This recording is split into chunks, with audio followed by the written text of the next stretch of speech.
Hi everyone, అందరూ ఎలా ఉన్నారు? బాగున్నారా? అందరికీ రథసప్తమి శుభాకాంక్షలు.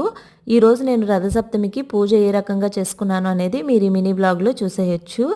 ఫస్ట్ అయితే నేను ఇల్లు క్లీన్ చేసుకొని ముగ్గులు వేసుకొని మేము కూడా తలస్నానాలు చేసుకొని రెడీ అయిన తర్వాత నిన్ననే పూజకు కావాల్సిన సామాన్లన్నీ తీసుకొచ్చాము. అయితే నేను చెరుకు తీసుకురావడం మర్చిపోయాము. ఇంకా ఈ ప్రసాదం కలిపేటప్పుడు చెరుకుతో కలుపుతారు. అదేవిధంగా బయట పిడకలతో పొయ్యి పెట్టి దానిపైన అయితే సూర్యభగవానుడికి ఎదురుగా ఈ పరమాణాన్ని తయారు చేస్తారు. నాకు ఆ ఫెసిలిటీ లేదు కాబట్టి నేనైతే నార్మల్గా స్టవ్ క్లీన్ చేసుకొని దానిపైనే పాలు పొంగిస్తున్నాను. 8 తర్వాత పొంగించాలి అన్నారు. కరెక్ట్గా అదే టైంకి ఆవు పాలు అయితే తీసుకొచ్చారు. నేను పాలు పొంగించాను. దానిలో మేము ముగ్గురం కూడా బియ్యం వేసి ఇలా పరమాణాన్ని అయితే వండాను.